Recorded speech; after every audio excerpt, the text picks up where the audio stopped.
sungguh menikmati karena harusnya demikian. Bapak Ibu jemaat yang dikasihi Tuhan, saya setiap nyanyi selalu saya lihat mana jemaat yang menikmati, mana yang tapi puji Tuhan selama ini saya dapatkan menikmati semuanya. Kenapa? Bapak Ibu jemaat yang dikasihi Tuhan, ada yang berkata, wah nyanyi lagu himne itu monoton, membosankan, jenuh, ngantuk. Sebenarnya penyebab orang bisa berkata demikian karena dia tidak menikmati puji-pujian yang dia nyanyikan. Ya, dia pikir lagu yang nanti yang ada gereja yang udah kayak sekarang kan yang di Facebook, di reel-reel atau bahkan di YouTube itu kan banyak video-video acara di mana gitu kan, wah joget-joget. Nah, yang begini baru yang enak nih. Kalau di gereja semangat nih, tidak ngantuk. Nah, padahal Bapak Ibu Saudara yang dikasihi Tuhan, Tuhan ingin apa yang terjadi di dalam jemaat dan di diskotik atau di klub malam itu harusnya berbeda. Dan salah satunya dari mana? Dari cara orang bernyanyi di dalamnya. Dari nyanyi-nyanyian lagi lagu-lagu yang dipakai di dalamnya. Ya. Kalau lagu nyanyian yang di dalam gereja sudah tidak bisa dibedakan dengan lagu atau nyanyian di dalam diskotik atau di kafe atau di klub malam, wow, ini something. Ini ada sesuatu. Nah, kalau Bapak Rohani saya bilang, apakah dunia semakin rohani atau ini gereja semakin duniawi? Ya jelas yang pertama tidak mungkin, ya kan? Dunia semakin rohani tidak mungkin. Karena firman Tuhan bilang semakin Tuhan mau dekat datang, ya kan? Orang yang mengasihi Tuhan semakin sedikit, keadaan dunia akan semakin kacau. Ya. Yang mungkin dan sangat mungkin yang bisa terjadi adalah yang keduanya, yaitu gereja semakin duniawi. Nah itu sebabnya kita mencegah supaya gereja kita itu tidak semakin duniawi. Maka dimulai dari apa? Cara bernyanyi, dari jenis musik yang kita pakai ini. Dan puji Tuhan, sebenarnya puji-pujian yang kita nyanyikan itu indah-indah dan sungguh bermakna, sungguh menyiratkan satu pengajaran, satu himbauan, satu ajakan bahkan yang sungguh-sungguh bernilai.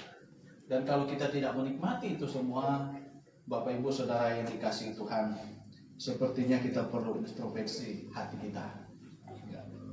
Oke, jemaat yang dikasihi Tuhan, sebelum kita membaca dan merenungkan kebenaran firman Tuhan, kita satu di dalam doa, kita berdoa. Bapa di surga, kami sungguh bersyukur di saat ini kami anak-anak-Mu boleh Tuhan izinkan untuk mempermuliakan nama-Mu dengan nyanyian, dan saat ini kami mau melakukannya dengan belajar firman-Mu. Tolong kami agar kami bisa melakukannya dengan segenap hati dan jiwa kami. Terima kasih, di dalam nama Tuhan Yesus kami berdoa dan bersyukur. Amin. Baik Bapak Ibu jemaat yang dikasihi Tuhan, saya ingin mengajak kita untuk membuka Alkitab kita di dalam Roma pasal 6.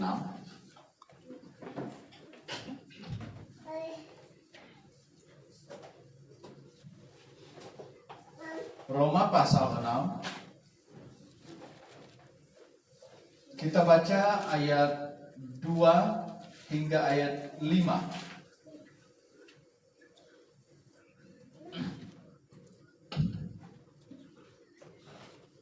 Roma pasal 6 ayat 2 hingga ayat yang ke-5. Dalam hitungan ketiga kita baca bersama-sama. 1, 2, 3. Sekali-kali tidak. Bukankah kita telah mati bagi dosa? Bagaimanakah kita masih dapat hidup di dalamnya? Atau tidak tahukah kamu bahwa kita semua yang telah dibaptis dalam Kristus telah dibaptis dalam kematiannya? Dengan demikian kita telah dikubur bersama-sama dengan Dia oleh baptisan, supaya sama seperti Kristus telah dibangkitkan dari antara orang mati oleh kemuliaan Bapa, demikian juga kita akan hidup dalam hidup yang baru. Sebab jika kita telah menjadi satu dengan apa yang sama dengan kematiannya, kita juga akan menjadi satu dengan apa yang sama dengan kebangkitannya. Oke, sejauh sana Bapak Ibu Saudara yang dikasihi Tuhan. Dan sederhananya saya ingin sampaikan, ayat ini sebenarnya adalah makna atau memberitahukan tentang makna apa, baptisan. Baptisan. Dan Bapak Ibu jemaat yang dikasihi Tuhan, saya sampai hari ini masih teringat jelas ketika saya masih di gereja saya dulu. Gereja dulu, saya bukanlah orang Kristen yang taat, bukan orang Kristen yang mampu memahami atau bahkan punya ketertarikan seperti hari ini terhadap hal rohani. Jauh, sangat jauh. Tetapi saya ingat sekali ada satu pernyataan salah satu pemimpin rohani saat itu ketika dia khotbah di acara pemuda. Saya masih SMP kalau tidak salah waktu itu. Dia khotbah dan ada satu pernyataan yang sampai hari ini saya ingat betul. Dan sampai hari ini pun sebenarnya saya kalau ketemu dia saya mau tanyakan gitu. Apa dia sudah dapat jawab? Karena saat itu dia bilang apa? Dari dia masih muda, memang sudah Kristen. Sampai saat itu, waktu dia keluarkan pernyataan itu, rambutnya semuanya sudah ubanan, sudah putih. Sampai sekarang katanya rambutnya sudah putih. Ada satu topik yang di dalam kekristenan yang dia sampai saat itu, nggak tahu hari ini kalau dia sudah dapatkan jawaban. Sampai saat itu, dia belum dapatkan jawaban. Dan dia belum pernah sampai pada titik memahami dengan benar. Apa itu? Yaitu baptisan. Wow, bayangkan.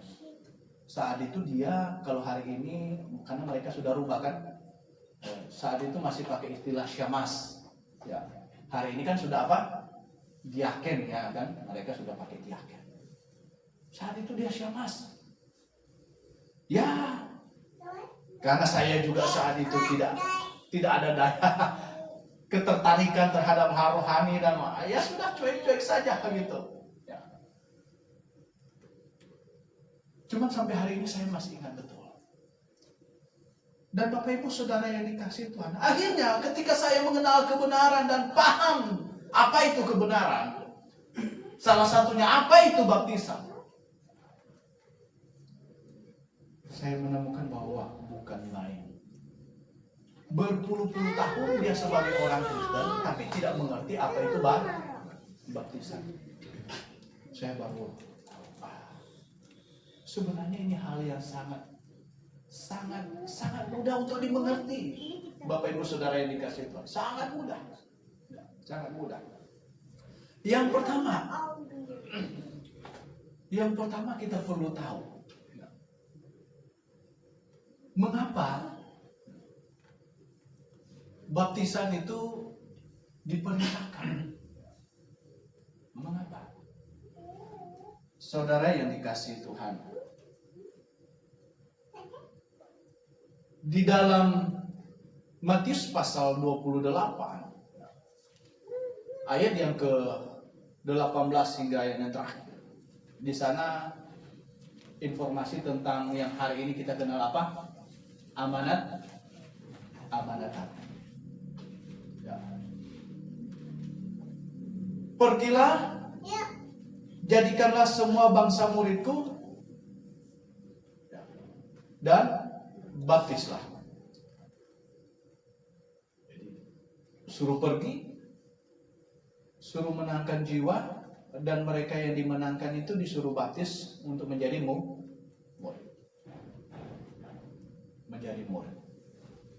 Nah, jemaat yang dikasihi Tuhan,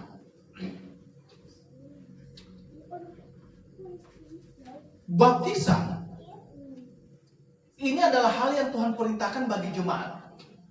Diperintahkan. Diperintahkan. Diperintahkan bagi jemaat. Satu, untuk apa? Ya, kita baca di sini. Untuk membuktikan iman seseorang. Untuk sebagai gambaran bagi iman seseorang. Iman yang bagaimana? Iman yang mengaminkan Yesus sebagai Tuhan dan Juru Selamatnya, yang telah mati untuk dia dan telah bangkit untuk menunjukkan bahwa dia menang atas maut. Dan Bapak Ibu Saudara yang dikasihi Tuhan, orang yang mengimani bahwa Yesus telah mati untuknya dan bangkit bagi dia juga adalah orang yang telah mendapatkan jaminan hidup kekal. Adalah orang yang telah mengaminkan bahwa Yesus sudah mati untuknya. Dan dia sebenarnya Yesus mati untuk dia, yang dimana seharusnya dialah yang mati karena dosa dia. Tetapi karena begitu besar kasih Allah, katanya kasih Tuhan, maka Tuhan menggantikan dia, dihukumkan di atas kayu salib, gitu kan? Dan Tuhan memberikan hidupnya yang kudus sebagai anak Allah, sebagai ahli waris kepada orang itu, ya kan? Dan Tuhan mati pada hari yang ketiga, dia bangkit. Saudara yang dikasihi Tuhan, keselamatan bagi seseorang tidak teraplikasi langsung bagi dirinya ketika Tuhan Yesus mati di atas kayu salib. Ingat. Lantas kapan teraplikasi? Adalah saat dia percaya. Kalau langsung teraplikasi saat di atas kayu salib, ngapain kita dituntut untuk percaya? Betul nggak? Teraplikasinya adalah saat saya dengan sadar bahwa saya adalah orang berdosa, dan karena dosa ini saya harus dihukum mati, dibinasakan. Dan saya tahu bahwa Tuhan begitu mengasihi saya, dia rela menggantikan saya di atas kayu salib untuk dihukumkan. Dan saya perlu mengaminkan itu, bahwa Yesus telah mati untuk saya, dan saya perlu janji untuk hidup bagi Kristus. Nah, iman ini perlu dibuktikan dengan apa? Iman ini perlu ditunjukkan dengan apa? Itu. Ya, memang betul. Karakter hidup selanjutnya dibangun sebagai bukti iman. Tetapi Bapak Ibu Saudara yang dikasihi Tuhan, hal yang paling pertama yang Anda bisa tunjukkan kepada publik adalah dengan memberi diri dibaptis. Bahwa benar, dia telah mengaminkan bahwa Yesus telah mati untuknya, dan dia janji untuk hidup bagi Kristus. Oleh sebab itu Bapak Ibu Saudara yang dikasihi Tuhan, kita dapatkan di sini katanya, atau tidak tahukah kamu bahwa kita semua yang telah dibaptis dalam Kristus telah dibaptis dalam kematiannya. Dengan demikian kita telah dikuburkan bersama-sama dengan dia oleh baptisan dalam kematian, supaya sama seperti Kristus telah dibangkitkan dari antara orang mati oleh kemuliaan Bapa, demikian juga kita akan hidup dalam hidup yang baru. Ya, hidup yang baru. Jadi baptisan diperintahkan bagi jemaat sebenarnya adalah untuk menggambarkan karya penebusan Yesus Kristus yang teraplikasi dalam hidup seseorang. Apakah kita sekarang bukan lagi di ibadah simbolik? Kan kita sekarang sudah di hakikat. Ya, memang benar. Tapi memang perintah Tuhan. bahwa ada dua upacara yang bersifat menggambarkan yang Tuhan perintahkan bagi jemaat, yaitu satu apa? Baptisan. Yang kedua apa? Perjamuan Tuhan. Ingat, ini hanya sebagai gambaran. Gambaran untuk mengingatkan kita bahwa Yesus telah mati untuk kita dan Dia telah bangkit untuk kita juga. Nah, Bapak Ibu Saudara yang dikasihi Tuhan, yang kedua, baptisan adalah untuk tanda atau bukti bagi seseorang yang mau dimuridkan. Ya, tadi yang saya sudah kutip di dalam Matius pasal 28. Menjadi murid. Dan Tuhan ingin seseorang dimuridkan di mana? Oh, di dalam jemaat. Makanya perintah ini diberikan kepada jemaat. Ya. Bagi siapapun yang telah mengenal kebenaran dan dia mau bertumbuh di dalam iman yang benar, dia harus dimuridkan, memberi diri untuk dimuridkan, dididik. Di mana? Di dalam jemaat. Itu sebabnya kita dapatkan di dalam Kisah Rasul pasal 2, ya kan? Dalam Kisah Rasul pasal 2, ketika mereka mendengar khotbah Petrus, katanya, khotbah Petrus, mereka memberi diri dibaptis. Memberi diri, ya. Ini aktif, bukan pasif. Nah, kalau yang dulu kita apa? Diberi untuk dibaptis. Nah, ini memberi diri. Waduh. Sebenarnya waktu saya dulunya sebenarnya bukan dibaptis, dulunya itu dipercik. Ya. Karena dalam bahasa Yunani percik itu rantiso. Nah, kalau baptis itu baptizo. Dan kata baptizo ini di semua bahasa Inggris kan, bahasa Indonesia itu tidak pernah diterjemahkan.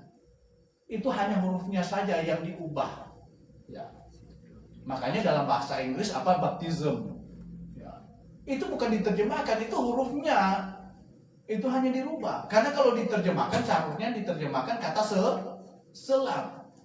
Diselamkan. Baptizo, saya menyelamkan atau memasukkan. Nah, jadi kalau dulu ya saya juga pernah dipercik. Tapi saya ingat saya sudah cukup mengerti karena saya dipercik di kampung nenek saya gitu. Saya ingat betul saat itu sempat meronta juga. Ya. Kenapa? Karena satu, saya tidak sadar. Dua, bukan karena kemauan saya. Ya. Ngapain kita diseret ke depan gitu kan ya? Kita lagi main-main gitu, nah diseret ke depan ya.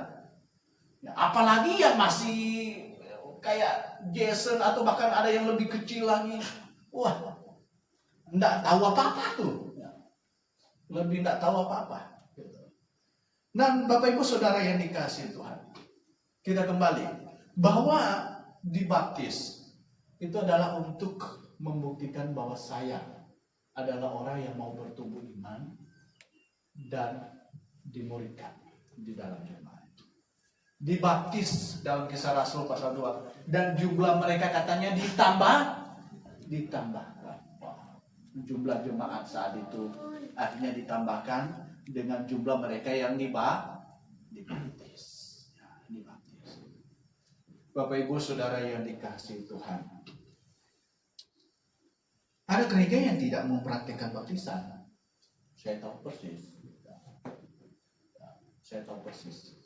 Tapi saudara yang dikasihi Tuhan, ada begitu banyak ayat Alkitab akan ditabrak ketika baptisan tidak dipraktikkan, diajarkan. Tetapi ada gereja yang hyper juga, mengajarkan baptisan tidak pada batas yang sesuai dengan firman Tuhan ajarkan. Dibaptis untuk apa? Supaya masuk surga. Mana ayatnya? Coba Bapak buka di dalam Markus, Pak.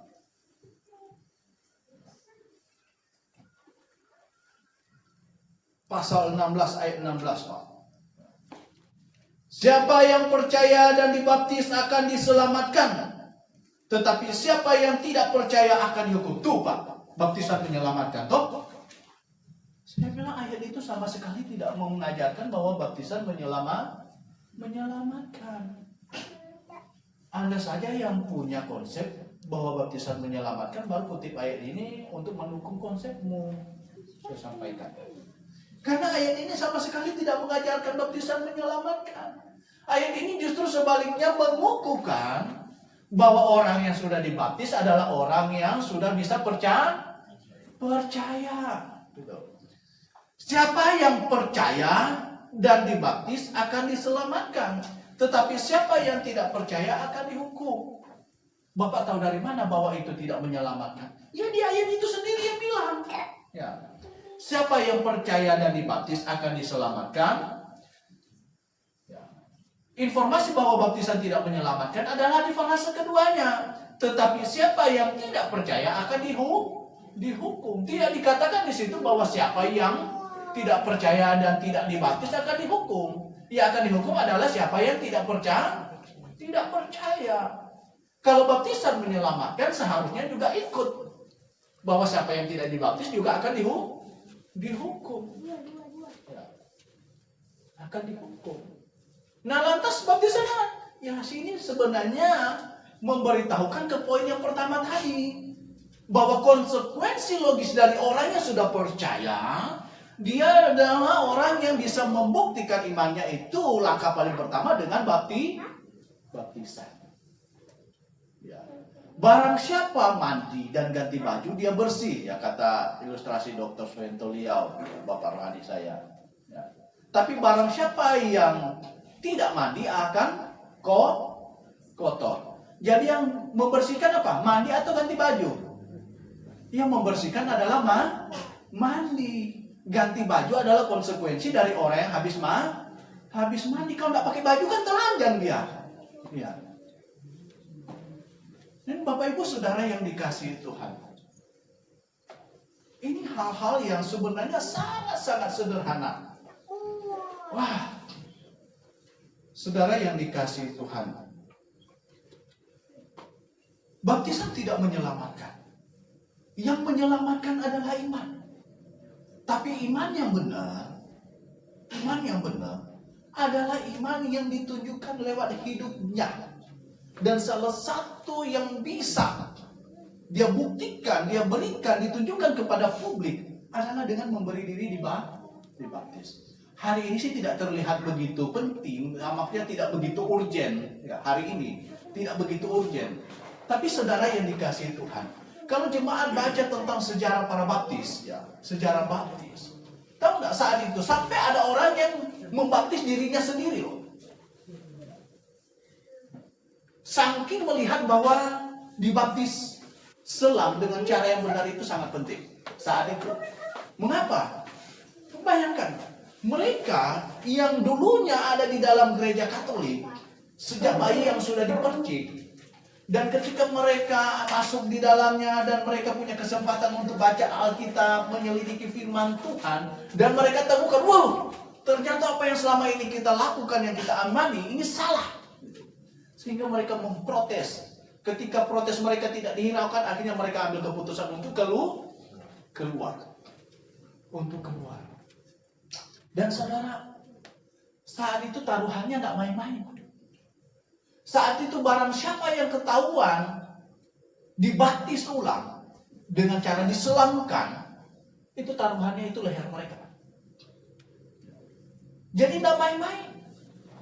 Tapi karena mereka ingin menunjukkan bahwa mereka sedang berubah, mereka telah mengenal kebenaran, dan mereka mau hidup di dalam kebenaran, dan mereka mau bahkan bukan hanya hidup, rela mati demi kebenaran.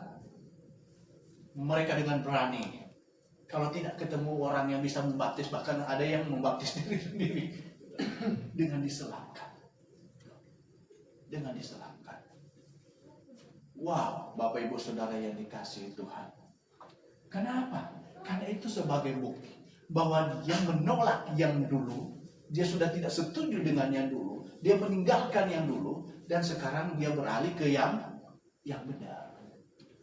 Dan dia tunjukkan kepada publik. Dan saat itu orang yang demikian menjadi buronan. Menjadi buronan gereja, bukan buronan polisi, buronan gereja. Dan udah main-main. Kalau ketemu langsung dipenggal lehernya.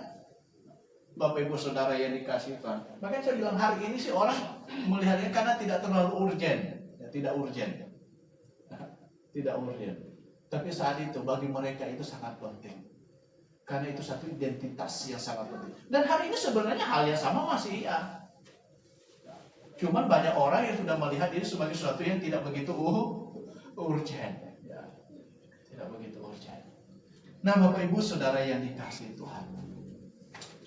Baptisan tidak menyelamatkan. Tetapi bukan berarti baptisan tidak penting. Baptisan itu sangat penting. Setidaknya nomor satu, untuk membuktikan bahwa saya adalah orang yang taat terhadap perintah Tuhan. Karena ini sesuatu yang diperintahkan Tuhan. Kedua, untuk membuktikan bahwa saya adalah orang yang sudah mati dan bangkit bersama Kristus. Saya adalah orang sebagai pemenang. Saya adalah orang yang sudah menang atas maut. Dan saya adalah orang yang menang atas maut dan yang telah mendapatkan jaminan hidup kekal. Kapan saja Tuhan memanggil saya pasti diselamatkan. Dan ini adalah kepastian iman saya. Kita baca di dalam Ibrani pasal 10.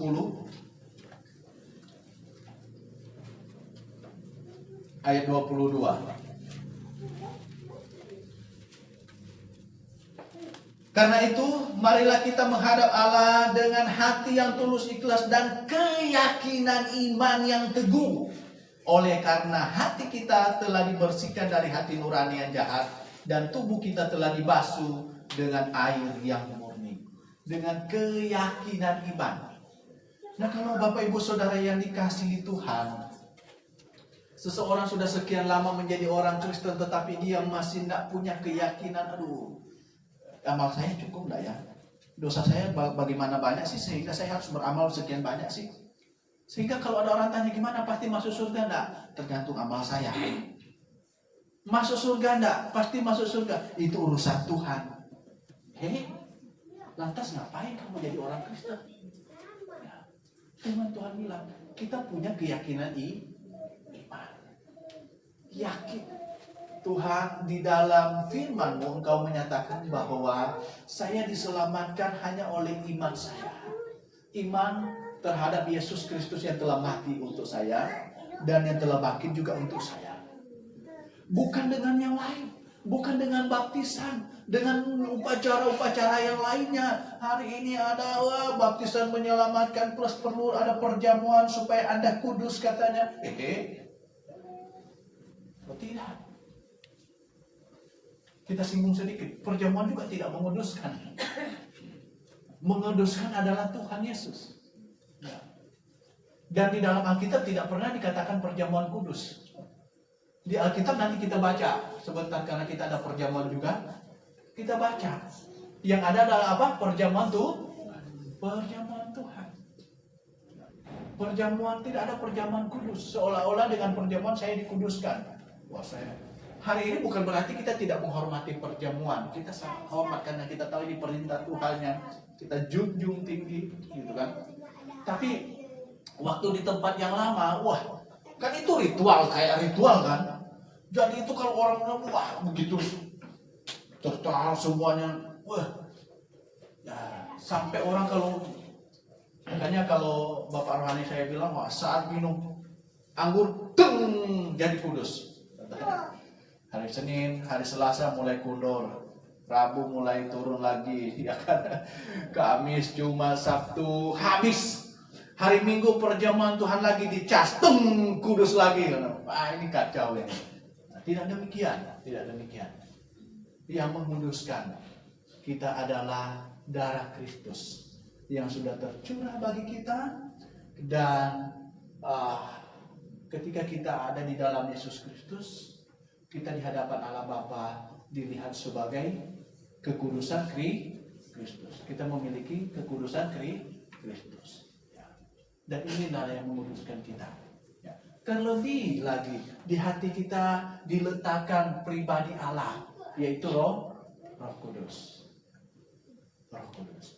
Oh Bapak Ibu Saudara yang dikasihi Tuhan. Jadi kita kembali tadi ke baptisan. Ya. Baptisan. Jangan sampai kita salah. Ya. Jangan sampai kita salah. Baptisan sebagai bukti iman kita, ya kan? Ya. Bukti iman kita.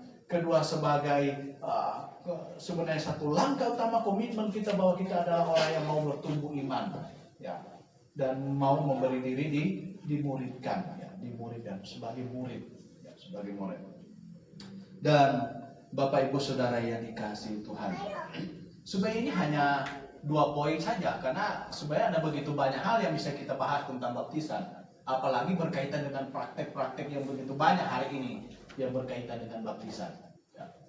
Dan mengenai baptisan juga, oleh sebab itu, dari kedua hal tadi yang kita dapatkan, maka satu, baptisan itu harus dilakukan dengan cara yang benar. Caranya benar. Ya. Caranya benar. Dari etimologi katanya, baptisan itu harus diselamkan. Ya, diselamkan. Maka caranya harus diselamkan. Makanya ya, ketika sida-sida dari Ethiopia bertemu Filipus, dia sedang baca kitab Yesaya katanya, ya kan? Dia tanya tentang mengenai Yesaya, jelaskanlah begini. Wah, dia mengerti. Dan akhirnya ketika dia mengerti, dia tanya sama Filipus, apa halangannya jika aku dibaptis? Jika Tuhan percaya dengan segenap hati. Tetapi sebelum pada frase itu, dia menunjuk air. Di situ ada banyak air. Apa halangannya jika saya dibaptis? Nah, diperlukan ada banyak air. Kalau dipercik perlu banyak air enggak? Enggak perlu. Ada air minum Jason di belakang di dot sudah cukup. Bahkan lebih dari cukup itu. Dipercik. Ada yang difoto yang mana pakai pistol air pula. Waduh. Nah, ini salah. Dipercik untuk menggambarkan apa? Maknanya apa? Tidak ada. Harus diselamkan sebagai gambaran kematian. Keluar dari air sebagai gambaran bahwa dia hidup atau bangkit bersama Kristus. Jadi caranya benar. Dilakukan oleh apa? Oleh atau kepada orang yang benar. Yang dibaptis adalah orang yang sudah mengerti. Tadi kita baca, yang percaya dan dibaptis adalah orang yang sudah bisa merespon Injil. Yang dibaptis adalah orang yang sudah merespon Injil. Makanya kita di gereja kita selalu mengundang orang. Mengapa? Mengundang dia maju ke depan untuk menyatakan iman. Ya. Bukti bahwa dia telah merespon Injil benar. Dan setelah itu baru dia untuk mengkomitkan itu bahwa saya memberi diri dibaptis. Tapi dia adalah orang yang sudah mengerti kebenaran. Ya. Kita temukan di dalam Kisah Rasul pasal 2, mereka mendengar khotbah Petrus. Ya. Dan Bapak Ibu Saudara yang dikasihi Tuhan, bahkan kita menemukan kebenaran demi kebenaran bahwa orang yang dibaptis adalah orang-orang yang sudah mengerti kebenaran.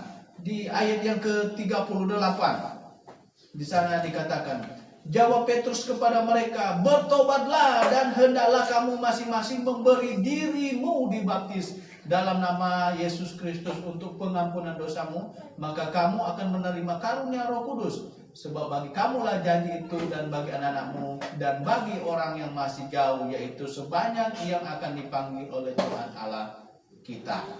Nah, jadi Bapak Ibu Saudara yang dikasihi Tuhan, ya, Kalau kita baca dari ayat 37, ketika mereka mendengar hal itu, hati mereka sangat terharu. Lalu mereka bertanya kepada Petrus dan rasul-rasul yang lain, apakah yang harus kami perbuat, saudara-saudara? Ya. Jadi mereka ini sudah mendengar khotbah Petrus, sudah panjang lebar gitu kan. Dan mereka katanya hatinya terharu. Ya. Nah, Injil yang benar itu mendobrak hati mereka. Ya. Mengoyakkan hati mereka gitu. Dan mereka, lalu Petrus, apa yang harus kami perbuat? Kami sudah sadar kami orang berdosa. Kami sudah mempercayai bahwa yang kami salibkan itu adalah juru selamat yang sebenarnya mati untuk kami. Apa yang harus kami perbuat? Apa? Seru Petrus, bertobatlah dan berilah dirimu dibaptis. Jadi disuruh bertobat. Nah, Bapak Ibu Saudara yang dikasihi Tuhan, itu sebabnya kita tidak sembarang baptis orang di sini. Ya, yang kita baptis adalah mereka yang berani mengakui imannya, menyatakan imannya di hadapan jemaat dan di hadapan Tuhan. Nah, ini yang jemaat bisa pegang. Jemaat semuanya menjadi CCTV berjalan, saling mengawasi. Ketika ditemukan, ini kan yang sudah menyatakan iman, kenapa begitu? Ya, firman Tuhan bilang tegur 4 mata dulu. Jangan kan kita sudah nyatakan iman kita loh, janji untuk hidup bagi Tuhan, jangan melakukan dosa. Kalau tidak hiraukan, jemaat bisa ajak saksi atau bisa kasih tahu penanggung jawab jemaat, Pak si ini begini-begini, bisa tidak kita pergi tegur dengan bawa saksi dulu. Nah, kalau tidak hiraukan lagi, tidak bertobat, maka kita berhak untuk panggil dia maju ke depan. Disampaikan kepada jemaat. Kalau tidak bertobat lagi, apa yang harus dilakukan? Disiplinkan. Nah, ini untuk apa? Supaya jemaat, kata Tuhan, sebagai mempelai perempuan yang kudus dan tak bercelah. Maka jemaat perlu mendisiplinkan dirinya supaya menjadi mempelai perempuan yang kudus. Jadi di dalamnya saling menjaga, mengawasi kekudusannya masing-masing. Ya, masing-masing.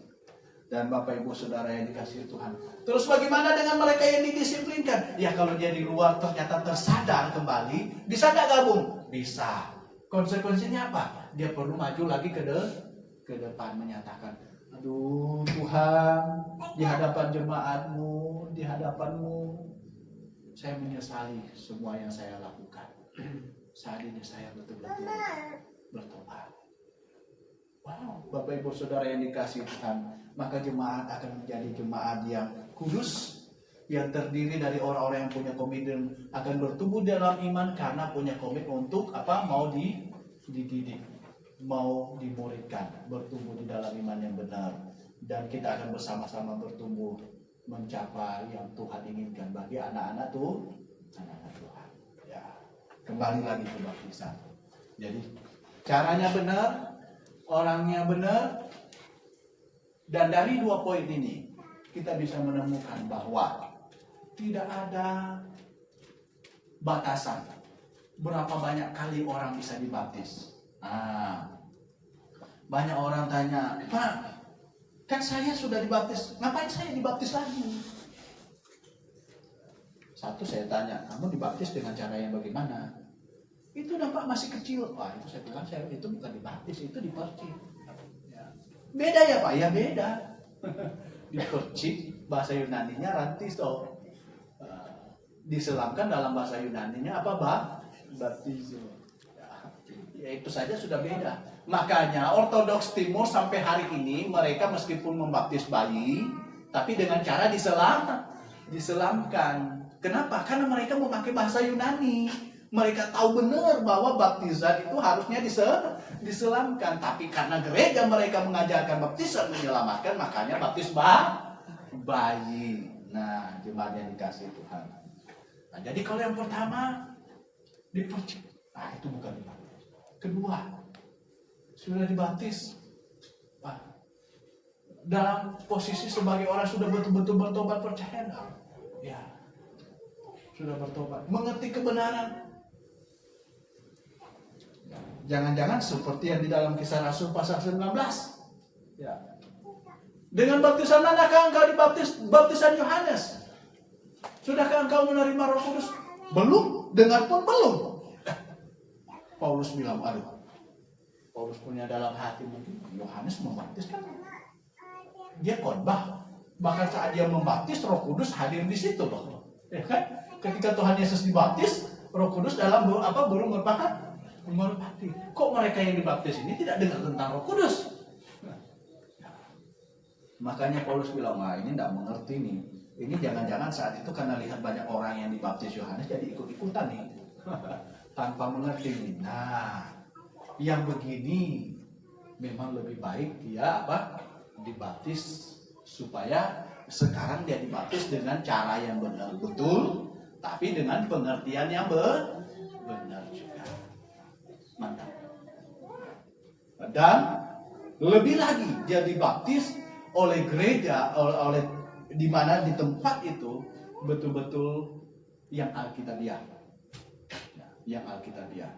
Bapak Ibu Saudara yang dikasihi Tuhan, kami begitu menekankan hal ini, dan jemaat bisa menilai dengan bebas, karena moto kita, moto kami yang sebagai ujung tombak menyatakan bahwa jika ada yang lebih alkitabiah dari tempat kita, ya kan, sampaikan kepada kami, ya, pergi ke sana dan jangan lupa kasih tahu kami. Tetapi kalau tidak ada yang lebih alkitabiah dari yang ada sekarang yang kita, maka adalah tanggung jawab kita untuk sampaikan kepada mereka, ya, kepada mereka. Dan sampai hari ini memang kita temukan kita adalah yang paling alkitabiah, ya, paling alkitabiah, paling mendekati Alkitab. Sempurna enggak?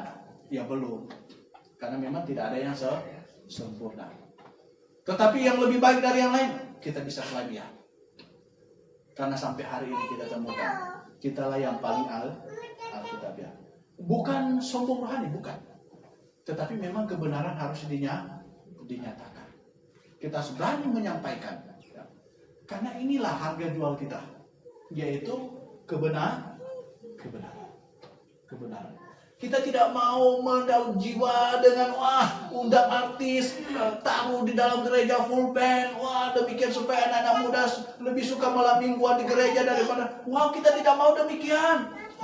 Kita tidak mau memakai gaya-gaya duniawi, karena kita ingin orang yang ada di sini adalah orang yang bisa mengerti kebenaran dan dia memiliki jaminan hidup kekal dan menjaga kehidupan di dalam kekudusan. Baik Bapak Ibu Saudara yang dikasihi Tuhan, itu mengenai baptisan, makanya saya bilang ada begitu banyak hal tentang baptisan yang bisa kita bahas. Ini hanya 2 saja dan ada subpoin kecil-kecilnya, dan masih sebenarnya ada begitu banyak kebenaran yang bisa kita bahas tentang baptisan. Kiranya Tuhan Yesus memberkati kita semua, dan kiranya dengan ini juga bisa mendorong kita untuk semakin teguh di dalam Yesus Kristus, bahwa Tuhan, saya hanya bisa diselamatkan oleh iman saya kepada Yesus Kristus yang telah mati dan bangkit untuk saya. Kita berdoa.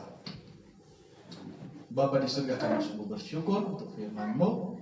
Tolong kami agar kami bisa mengingatnya dan terlebih bisa mengaplikasikannya dalam kehidupan kami. Terima kasih Bapa di surga, terima kasih. Doa dan permohonan kami yang kami sampaikan hanya di dalam nama Tuhan Yesus Kristus kami berdoa. Amin.